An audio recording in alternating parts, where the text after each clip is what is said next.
Protagonistas. El programa que semana a semana resalta las obras de los protagonistas de nuestra región. Protagonistas.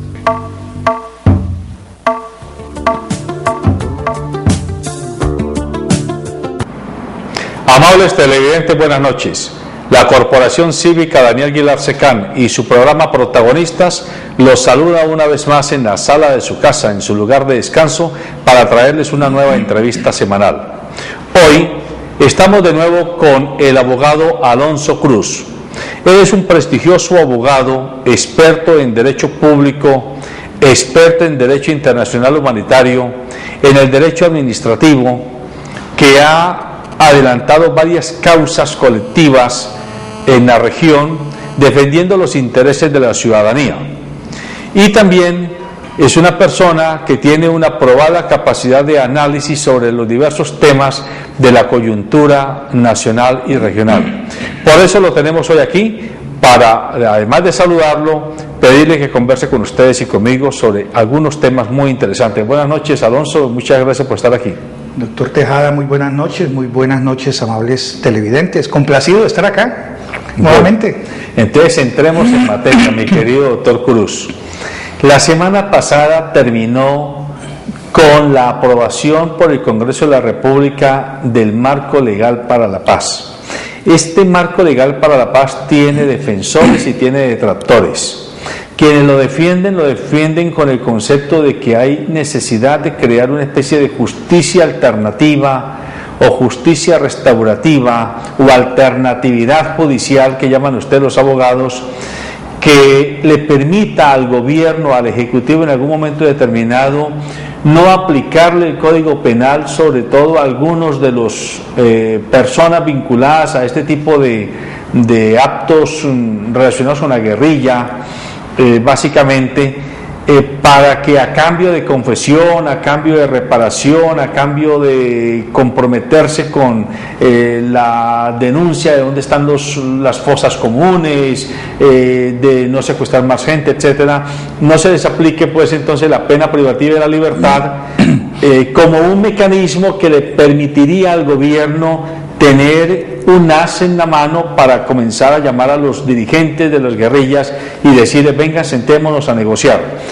Los que combaten o cuestionan esta alternativa dicen que esto es una oda a la impunidad, que vamos a tener a Timochenko en algún puesto ejecutivo de alto nivel en el gobierno colombiano, y así como él, otros de los dirigentes guerrilleros más connotados. Ustedes, de su práctica jurídica y desde su accionar como líder cívico, ¿qué lectura le da a este Marco Legal para la Paz? Bueno, el nombre del Marco Legal para la Paz es un nombre más. Considero de que allí está inmerso es un acuerdo humanitario, que incluso los mismos diputados secuestrados abogaron por ese acuerdo humanitario, y miles de colombianos abogamos por un acuerdo humanitario durante 10 años. Para mí, el nombre del marco legal o de la ley que se llama Marco Legal para la Paz no es otra cosa que un acuerdo humanitario, y ese acuerdo humanitario se da en el marco del derecho internacional humanitario, se da de consumo o se da en armonía con los tratados internacionales sobre derechos humanos que nosotros hemos abogado desde hace mucho tiempo. Sin embargo, hoy el nombre que se le ha dado es el Marco Legal para la Paz. El nombre es lo de menos, lo de fondo es que se ha dado un paso importante en la búsqueda de la paz.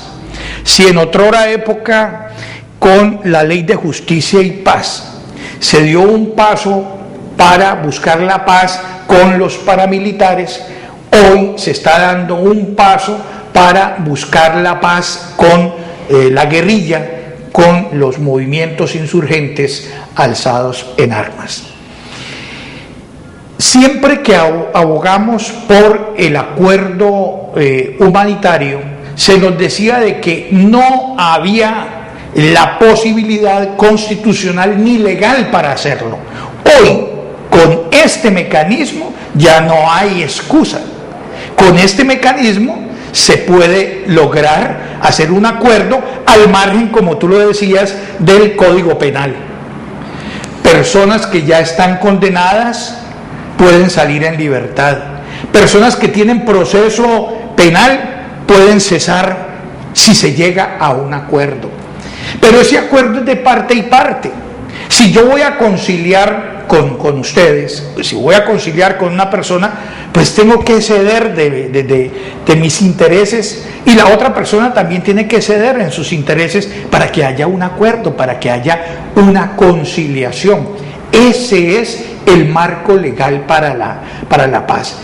Están dando los instrumentos a través de una ley que va a reglamentar esa reforma constitucional. Eso fue una enmienda a la Constitución, una modificación a la Constitución, donde permiten que a través de una ley transicional, ¿cierto?, de justicia transicional, nos olvidemos un poco del Código Penal, le atendamos transitoriamente a esa ley, ¿cierto?, en donde pueden haber acuerdos con los grupos insurgentes. Doctor Cruz. Primer requisito, dispénsame.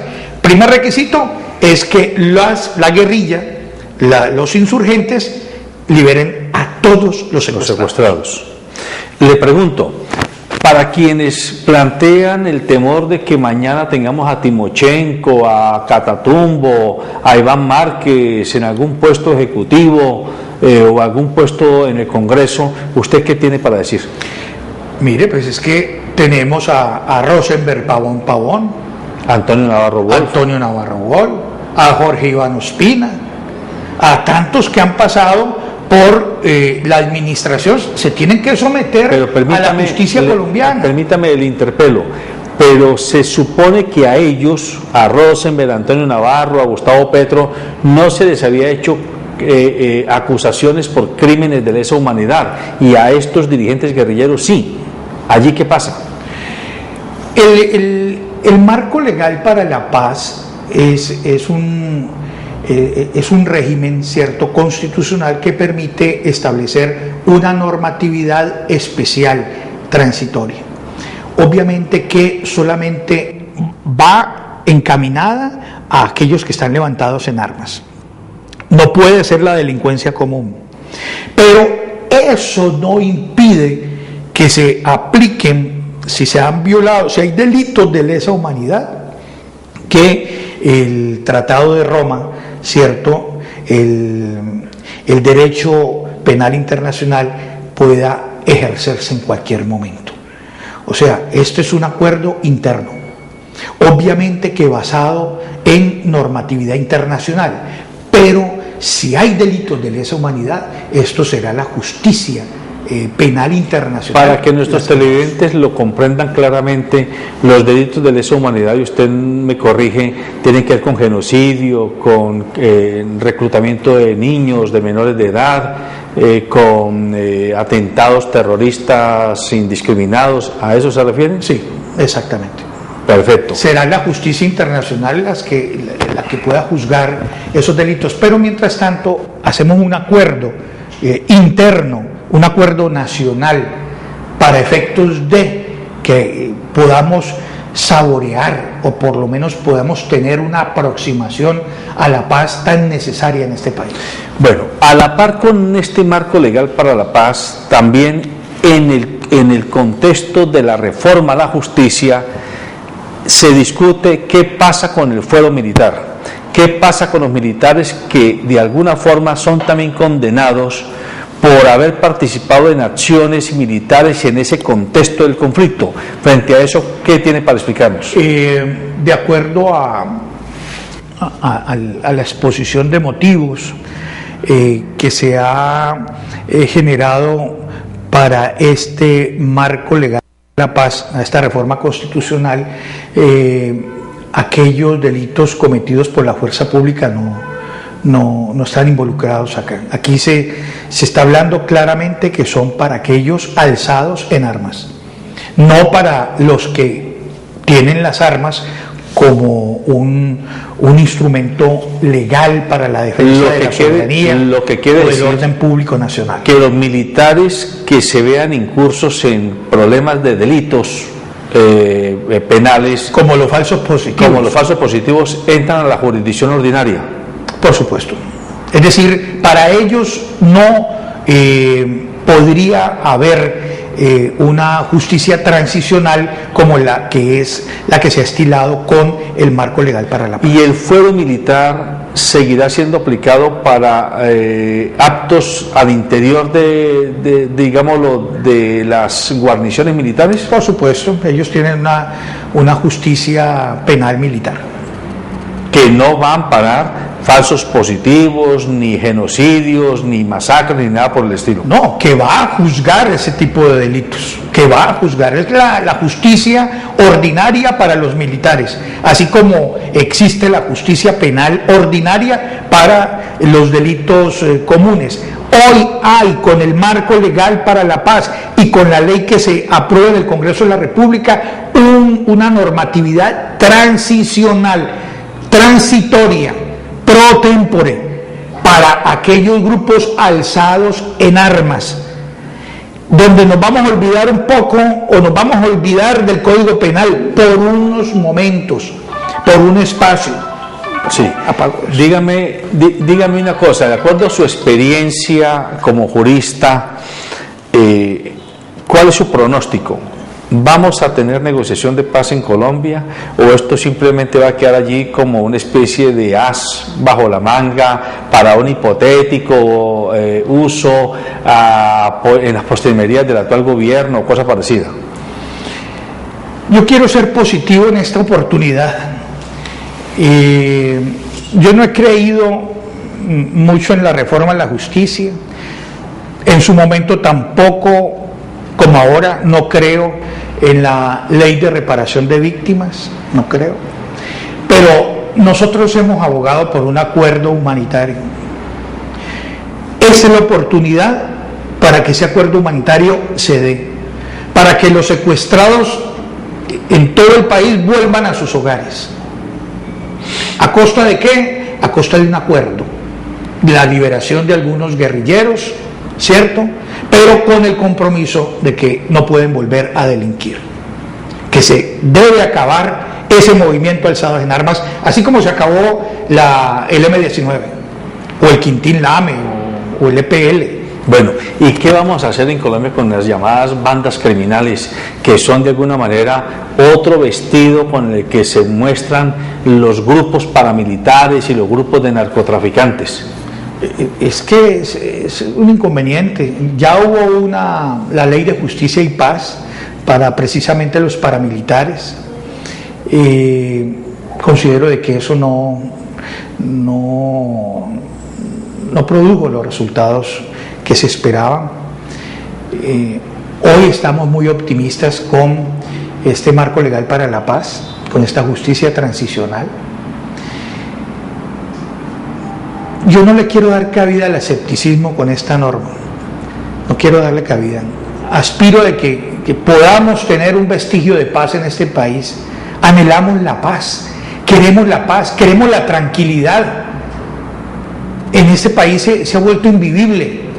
Esa situación que usted plantea con las BACRIM es una situación muy difícil, muy incómoda, pero si ya le dimos la posibilidad a los paramilitares, ahora se le está dando la posibilidad a los guerrilleros, pues por Dios, yo creo que tenemos que unir fuerzas a efectos de que haya por fin justicia, que haya democracia, que haya equidad, que haya compensación, que la desigualdad se acabe. Yo creo que si acabamos con la desigualdad, si reivindicamos la justicia, si amparamos a los pobres, si la riqueza la distribuimos para todos los colombianos y no para unos particulares y unas multinacionales, podemos llegar a abrazar, podemos ver, o por lo menos nuestros hijos podrán ver la paz en este país. Doctor Cruz, deja muy mal sabor en el ambiente, en la opinión pública, que en la reforma a la justicia, por ejemplo, los magistrados ya no estén con un periodo de 8 años, sino de 12 años, que puedan extender su edad de jubilación discrecionalmente en 5 años, que los congresistas de la República no puedan ser detenidos como cualquier otro colombiano común y corriente hasta que no se le haya determinado su condena, digámoslo así. Como quien dice, la lectura que hace uno como ciudadano de a pie es: se arropan con una manta de impunidad congresistas y magistrados, cuando uno diría son el ejemplo que debiéramos de recibir los colombianos de ecuanimidad y de transparencia. Sí, lastimosamente lo que se hace con la mano se borra con el codo. Estamos frente a un marco legal para la paz, pero sin embargo paralelamente hay una reforma a la justicia que, como usted muy bien lo anota, doctor Tejada, favorece siempre a los que están en la cúpula, a aquellos que deciden la suerte de los grandes. El legislativo con el ejecutivo y con el jurisdiccional se arropan con ese mismo manto, como bien gráficamente usted lo expone. Es triste que una reforma a la justicia solamente se ocupe de eso, de incrementar beneficios, ¿cierto?, a los magistrados, de amparar a aquellos legisladores y a aquellos ejecutivos corruptos. Una reforma a la justicia tiene que ser una reforma mucho más profunda, para reivindicar el hecho de que sean las notarías, sean los centros de conciliación, seamos los abogados los que nos pongamos el frac y actuemos como jueces en determinados aspectos, en determinadas áreas del derecho, sobre todo en el derecho privado, en el laboral, en el civil, en el comercial. Sí, eso es lo único bueno, me parece a mí, de la reforma a la justicia. Incrementar la edad de 65 a 70 años me parece que no es malo, porque la sabiduría no está en... La sabiduría es fruto de una experiencia, y un hombre de 65 años todavía tiene la posibilidad de ver con mucha más cautela, con mucha más profundidad los casos que son sometidos a su arbitrio. De manera que la edad no es una complicación, pero lo que sí pienso yo es que la reforma a la justicia tiene que ser de mucha más profundidad. Tiene que haber democracia en la justicia, una justicia comprada, una justicia cobrada, ¿cierto? Es la negación a la democracia, es la negación al acceso a la justicia. El artículo 229 de la Constitución Nacional plantea el libre acceso a la administración de justicia. Hoy, si la justicia va a parar en manos de los centros de conciliación o de las notarías, va a ser una justicia que hay que pagar, de manera que se le está impidiendo, ¿cierto? Se está privatizando la justicia. Se está privatizando la justicia, si es que la ley que va a desarrollar no establece precisamente cuál es esa posibilidad de acceso efectivo y real a la justicia. Frente a todos esos hechos tan complicados, doctor Cruz, ¿qué puede hacer el ciudadano? Porque es que uno se queda aturdido escuchando la versión que dan los medios, pero pareciera que no hay nada que hacer, y debe haber algún mecanismo constitucional. Ya se comienzan a oír algunas voces que hablan de hacer un referéndum, convocar un referéndum para determinar por voto popular determinados tipos de cambios o de reformas a la justicia. ¿Eso es posible? ¿No es posible tumbar esta reforma con otra propuesta de reforma desde el constituyente primario? Pero qué tristeza que estamos en pleno siglo XXI con una reforma a la justicia que no llena las expectativas de toda la comunidad. ¿Por qué el hacinamiento de los procesos en los despachos judiciales? ¿Por qué no separar, cierto? ¿Por qué no separar la jurisdicción de tutela en una jurisdicción especial de tutela a la acción de tutela. Todos los despachos judiciales de todo el país, todos los días tienen acciones de tutela que resolver, y esas acciones de tutela o esas acciones constitucionales, como la acción de grupo, como las acciones populares, como la acción de tutela, como la acción de cumplimiento, ¿cierto? Que haya una jurisdicción especial que la resuelva. Tenemos una corte constitucional que sería la última instancia, ya está creada, que es la que vela por la guarda de la Constitución. ¿Por qué recargar de trabajo a los jueces en ese sentido? Creemos una jurisdicción especial. Lo mismo sucede, lo digo desde el punto de vista particular, lo mío es el derecho financiero. ¿Por qué no hay una jurisdicción especial, cierto, de especialistas en derecho financiero? Abogados que sean economistas, abogados que sean contadores, para que puedan entender ese difícil tema que fue el UPAC-VR y los créditos de vivienda, una jurisdicción especial para ello. Y yo creo que los laboralistas y los administrativistas y los penalistas, ¿cierto?, todos en todas las ramas del derecho abogan porque haya especialidad en la justicia para poder de que haya una verdadera justicia. Pero no podemos atiborrar a un juez para que conozca de todo, ¿cierto? Conozca de tutelas, conozca de todos los intríngulos del derecho civil, que lo puede especializar en comercial, en financiero, en familia, etcétera. Podrían, o sea que su propuesta es que hayan jurisdicciones especializadas. Jurisdicciones especializadas, así como hay especializados en colmillos, en muelas, en odontólogos, en garganta, en ojos. Exactamente, que haya. Hacer el derecho lo mismo que la medicina. Europa transita por eso. En Europa hay la especialización en las disciplinas más especializadas. Eso es lo que nos falta a nosotros para que haya una verdadera justicia, una subespecialización, como llaman los médicos. El subespecializado es lo máximo en medicina. Pues aquí necesitamos una justicia subespecializada para que resuelva todos y cada uno de los problemas que se presentan en este país. Bueno. Por lo tanto, esa reforma a la justicia me parece que no logra su cometido. Pero entonces usted descarta el referéndum. Por supuesto, bienvenido que sean todas las acciones. No lo descarta. No lo descarto.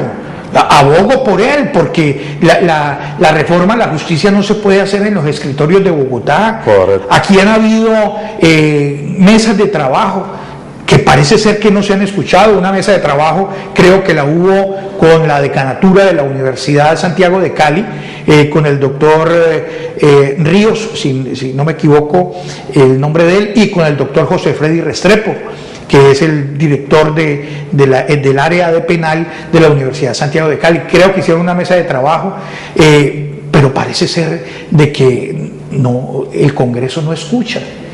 De allí de que uno le pida al elector de que le exija a su representante unas cuentas claras. Eso no sucede en este país. Por eso la democracia ha devenido en ficticio.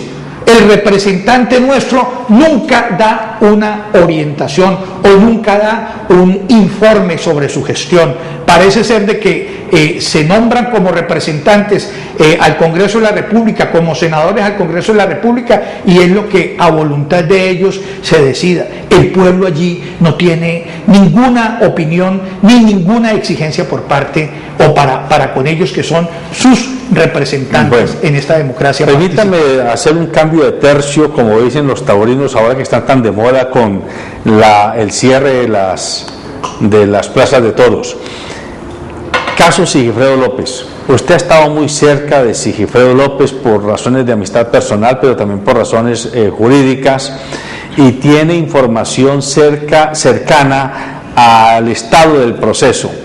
Lo que se percibe es que a medida que pasan los días se convierte en un caso más, que se va quedando en el olvido, que ya no sale en los medios, que ya no está en primeras planas de los informativos, y entonces queda Sigifredo López como un ciudadano condenado sin fórmula de juicio, pero allá metido en esa aplanadora del sistema acusatorio colombiano, y uno diría, a ese hombre lo pueden condenar así como están las cosas, o realmente habría alguna posibilidad de que en caso de que se demostrara arbitrariedad o por lo menos falta de pericia en las investigaciones judiciales, se pudiera encontrar alguna fórmula para defenderlo colectivamente.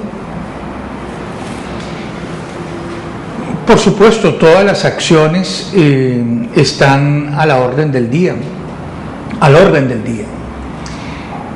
Y hay un caso muy particular, el habeas corpus, que se presentó la semana antepasada por violación de términos.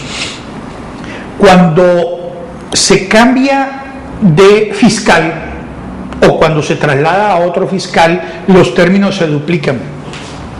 En el caso de Sigifredo López, el fiscal se trasladó, fue para Bogotá, pero siguió conociendo.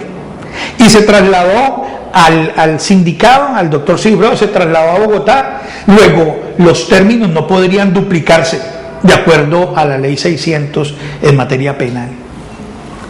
Lastimosamente, el habeas corpus se presentó ante una jurisdicción civil que desconoce sobre la materia y no prosperó el habeas corpus.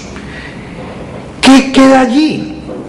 Frente a eso, frente a esa negación de justicia, acudir a los organismos internacionales.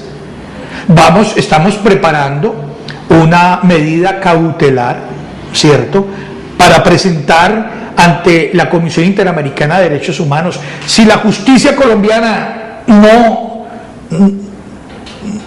acepta, si la justicia colombiana es inferior a su compromiso, pues vamos a tener que acudir a la justicia internacional para que sea la justicia internacional la que decida sobre este particular. Mire, pero es muy triste, doctor Tejada, lo que le voy a decir. Es muy triste. Aquí no se le niega una medida de aseguramiento a nadie, y menos de la Fiscalía. Triste es decirlo. Con un indicio, ellos lo dicen, ellos mismos lo dicen, con un indicio. Te echan por la borda la presunción de inocencia. Exactamente. Con un indicio se llevan adelante la medida de aseguramiento. Es que miren el caso de Sigifredo. Sigifredo fue aprehendido, no con medida de aseguramiento, sino aprehendido. Fue llamado fue llamado a la Fiscalía y él siempre va a la Fiscalía. Ese día lo aprehendieron. Pero, perdóneme, doctor, pero lo extraño es que lo llamaron a que rindiera algún tipo de declaración, estaba programada la aprehensión, pero estaban informados los medios para que sacaran la bomba mediática. Entonces uno se pregunta, ¿quién está interesado en hacer este tipo de escenografía de un hecho como este? La comunidad tiene que saber leer todo esto. Esto es un juicio político, lo que se le está haciendo a Sigifredo. Y quiero recordar algo.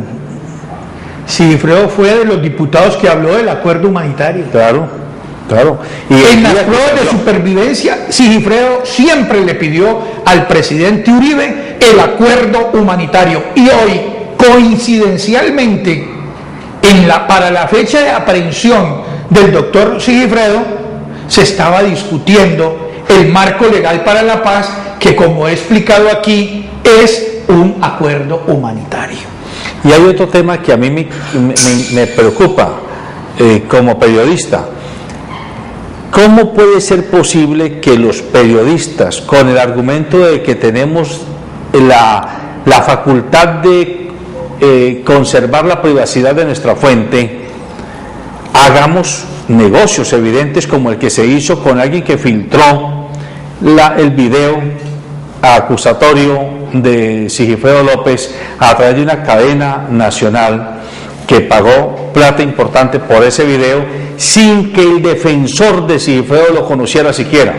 O sea, ¿cómo puede caberle en la cabeza que se haga justicia por vía mediática y no justicia por vía del Estado judicial? Esa es una de las reformas que tiene que darse a la justicia en este país. La justicia no puede ser mediática, no puede ser publicitaria, no puede ser de show. ¿Cómo es posible, como tú lo dices, el defensor, el doctor Montenegro, no tenga la prueba, no tenga las copias del expediente y ya un medio de comunicación lo tenía? Hay una denuncia que formuló el mismo doctor Alfredo Montenegro contra la Fiscalía, porque se pierde la cadena de custodia de una prueba que puede ser, también puede servirle al inculpado, al sindicado, ¿cierto? Cuando se les ponga con el factor sorpresa. Bueno, los penalistas saben mejor de eso que yo. Eso son irregularidades que se dan al interior de nuestra justicia en el país, donde primero los medios de comunicación conocen. Miren, en Europa, por Dios, si hay personas sindicadas, nunca salen las fotos de esas personas y tampoco salen los nombres de esas personas. A duras penas, cuando ya son condenados, dirán: se condenó a fulano de tal, pero ni siquiera la foto, por el derecho al buen nombre y por el derecho a la intimidad, que son derechos humanos que aquí no se observan, que aquí no se cumplen, que aquí no se respetan. No, aquí sí se cumplen, pero para cierto tipo de gente. Sí, lastimosamente. Hoy es una justicia selectiva. Hoy nos hemos topado con las noticias en los titulares de prensa de fin de semana que un general de la República ha sido pedido en extradición por Estados Unidos, pero no ha sido pedido ahora. Es un expediente que estaba guardado por años y el gobierno anterior lo tenía como el jefe de seguridad de la casa de los presidentes de este país. Se pregunta uno, ¿en esos casos es que no hay justicia? ¿En esos casos es que hay gente intocable solo por el hecho de que tengan un cierto estatus ejecutivo en la nación? Eso no tiene otra respuesta sino que es falta de justicia y selectividad en la justicia. Y eso no es democrático. Bueno, otro cambio de tercio en estos últimos minutos que nos quedan de programa. En el Valle del Cauca, el 1 de julio, vamos a tener elecciones para gobernador. Tenemos 3 candidatos, pero hay un cuarto candidato, el voto en blanco, que está cogiendo fuerza. Comenzó tímidamente, los progresistas dijeron algo, algunos dirigentes cívicos de las ciudades, de la región, y ahora ya se volvió un tema de conversación cotidiana en muchos espacios. Usted, como jurista y como vallecaucano, ¿cómo ve este escenario de las elecciones del 1 de julio? No podemos seguir estigmatizando el Valle del Cauca. Ya está bueno, señores televidentes, ya está bueno. Sale el doctor Juan Carlos Abadía por un motivo que no era para haberlo sacado de la gobernación. El doctor Useche también fue sacado a no lo dejaron posesionar. No soy de ese grupo político. Y empellonazos, sin ninguna justificación racional, inteligible, sacaron al doctor Useche de la gobernación.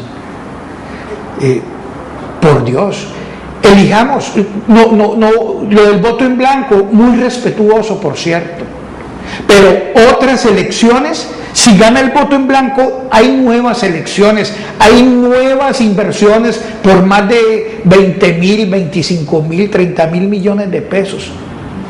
A mí me parece que hay un hombre bueno, si me permites, el doctor Weimar Delgado es un hombre generoso, es un hombre respetuoso. No lo conozco muy bien, pero es un hombre respetuoso, es un hombre que hace parte de una unidad nacional de la misma que es el presidente Santos. Si elegimos a Weimar Delgado, pues hombre, va a tener el beneplácito de la presidencia de la República. No vamos a estar en la incertidumbre de que lo van a sacar como sacaron a Juan Carlos Abadía o como sacaron al doctor Useche. No, vamos a tener unidad nacional.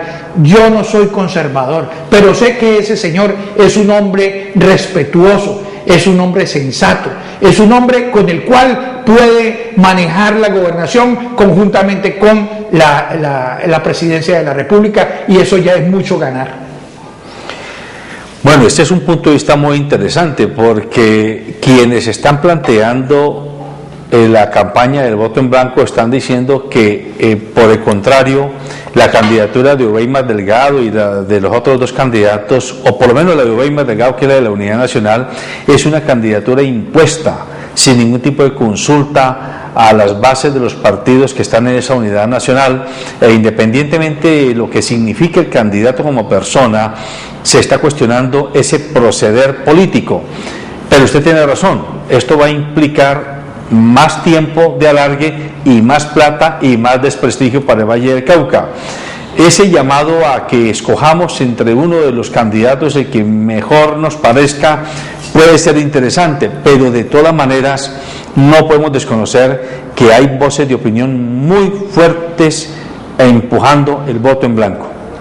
Sí, es cierto, los mecanismos antidemocráticos que se dan en este país están a flor de piel. Es antidemocrático que un representante a la Cámara, o un diputado, o un concejal, o un senador tome decisiones per se, tome decisiones sin consultar a su base. Eso ha sido toda la vida. Toda la vida no ha habido una consulta a la comunidad. Yo vuelvo e insisto, ya está bueno para con el Valle del Cauca, no más estigmatización, otro retiro u otra elección para ese departamento. Mire, estamos en ley 550. ¿Cuándo habíamos pensado que Cali o que por lo menos el departamento del Valle del Cauca se tuviera que acoger a una ley de insolvencia económica? Porque bajó de categoría. De Angelino Garzón a Juan Carlos Abadía se baja de categoría. Y ahora con la gobernadora, la doctora Adriana Carabalí, me parece que en un acto de mucha responsabilidad, dice, esta gobernación es inviable. Además porque ella conoce muy bien las finanzas del departamento, porque fue subalterna mía cuando fui secretario de Hacienda, de las mejores subalternas, conoce muy bien las finanzas del departamento y me parece que es acertada la posición de Adriana en el sentido de llamar a una ley 550, es de mucha responsabilidad. Luego, no podemos seguir estigmatizando, no podemos echarle más cebo al candil en el Valle del Cauca, porque ya el Valle del Cauca no es el tercer departamento del país. Como el séptimo ya. Ya estamos como de sextos o de séptimos, y eso no es justo para con el Valle del Cauca. Bueno, y a propósito del Valle del Cauca, hay un tema que tiene que ver con Encali y que tiene que ver con usted. Usted ha sido quien ha liderado una demanda contra Encali por el cobro irregular del fondo de capitalización, del famoso 2% que se nos ha cobrado a todos los propietarios de predios de la ciudad, con el ánimo de que Encali tuviera unos recursos con que hacer inversiones en infraestructura e inversión social. Esto parece que se ha derrotado, o sea, se ha pedido que Encali nos devuelva los recursos a los ciudadanos caleños, pero no se ha podido lograr, se ha negado la administración a hacerlo. Frente a esto, ¿qué pasa? Sí, es respecto de los usuarios de los servicios públicos domiciliarios que administran Cali. Desde el año 2005, desde febrero del año 2005, abusivamente facturaron un 2% con destino al fondo de capitalización. Esas platas se utilizaron para hacer parques recreacionales que no eran necesarios. Luego, el fondo de capitalización perdió su objetivo. Ese 2% no era legal. Ese 2% fue impuesto. Es como que si fuese un impuesto. Perdónenme, tuvimos que pagar. Es como lo que va a pasar con las megaobras en un futuro, que son ilegales hoy, pero la están imponiendo. Son ilegales y tengo demandadas las megaobras y podemos hablar en otro programa de eso. Pero, señor usuario de servicios públicos, a ustedes nosotros tuvimos que pagar un 2% en toda la facturación del año 2005, mes a mes, hasta mayo del 2010. En el año 2010 sale sentencia diciendo esos aportes tienen que devolverlos con intereses e indexados o actualizados en el valor de su moneda. O sea, hace 2 años y un mes. Sí. Y en marzo 9 del 2012, marzo 9, salió la sentencia de segunda instancia, confirmando lo anterior, que tienen que devolver la plata. La sentencia moduló, dijo, lo deben devolver a partir de esta sentencia durante los próximos 10 meses. La sentencia salió en marzo. En abril tenían que pagar la primera cuota, no la pagaron. En mayo la segunda cuota no la han devuelto. En junio la tercera cuota y no la han devuelto. Yo soy el abogado coordinador de esa sentencia. El próximo mes, si no hay abono a la facturación, a toda su facturación, voy a iniciar una acción ejecutiva embargándole las cuentas en Cali con destino a que le paguen a ustedes ese o le devuelvan ese 2%. En Cali tiene que devolver, pero ¿qué está haciendo en Cali? Ha llamado a los vocales de control para pedirle a través de los vocales de control a la ciudadanía de que posterguen esa reclamación durante los próximos 5 años. Eso no lo vayan a aceptar. Y está llegando en la facturación un desprendible que dice: señor usuario, dónenos, regálenos esa plata. Eso, si ustedes lo quieren hacer, es voluntad de ustedes, pero no es justo que nosotros desde el año 2004 le estamos diciendo en Cali: eso no es legal, eso es un impuesto disfrazado, ese 2%, y ya la Corte Constitucional en una sentencia del año 2006 lo dijo. Y las sentencias que acabo de hacer mención del Honorable Tribunal Contencioso Administrativo del Valle del Cauca condenó a Encali a devolver en estos próximos 10 meses ese aporte del 2% que se hizo inconsultamente al Fondo de Capitalización Social. Además, doctor Cruz, ¿qué tal premiar en Cali que el Día del Padre a todos los caleños nos premió quitándonos el agua? El 80% de la ciudad estuvo sin agua el día entero. Hubo familias que dejaron la gallinita pelada, no pudieron hacer el sancocho para los padres de familia.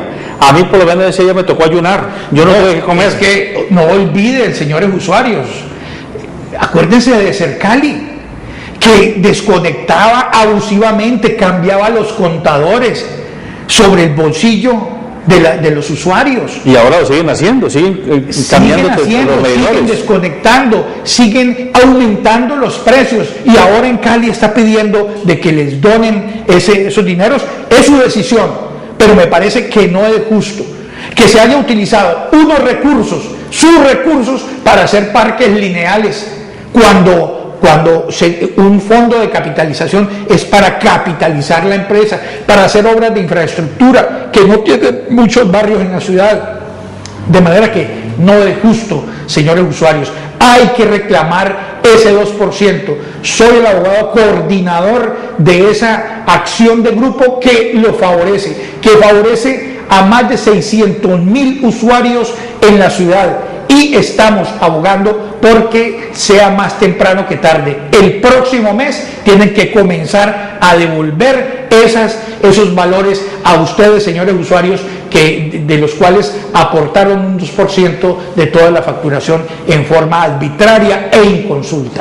Vale la pena que usted en este último minuto le dé a los líderes comunales los datos de su dirección, su teléfono, su correo, porque es necesario contar con abogados expertos como usted para la defensa ciudadana. Hay que estar pendientes de la publicación del País, donde allí va a aparecer un extracto.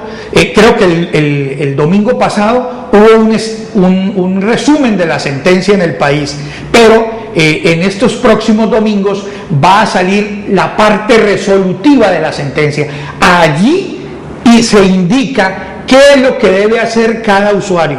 A la gran mayoría le va a llegar a través de la facturación una disminución en sus servicios públicos durante los próximos 10 años, pero aquellos que tengan que reclamar deben acudir al juzgado 12 administrativo del circuito de Cali. Allí es donde está el negocio, allí usted puede ir a decir que está inconforme por tal o cual cosa, que no le ha llegado la devolución, puede hacer, mejor dicho, la reclamación. El juzgado 12 traslada en Cali esas inconsistencias o esas quejas que va a presentar usted, señor usuario. Pero estén pendientes de eso. En este final de mes o principios del otro deben salir las comunicaciones y además deben comenzar a devolver ese aporte inconsulto del 2%. Bueno, amables televidentes, el tiempo se nos ha acabado. Hemos tenido la oportunidad en esta hora de conversar con el doctor Alonso Cruz sobre temas de mucho interés para nuestra vida colectiva. El marco legal para la paz, la reforma a la justicia, el problema, el maltrato jurídico del que está siendo objeto Sigifredo López, un ciudadano como usted y como yo, el trato que en Cali nos está dando a los ciudadanos caleños y en general todas las problemáticas que de alguna forma a veces le hacen pensar a uno que es cierto el adagio aquel que la justicia solo es para los de Ruana. Pero recuerden que solo si nos organizamos y nos defendemos somos capaces de salir al otro lado y ser protagonistas de un mejor país. Buenas noches. Protagonistas. El programa que semana a semana resalta las obras de los protagonistas de nuestra región. Protagonistas.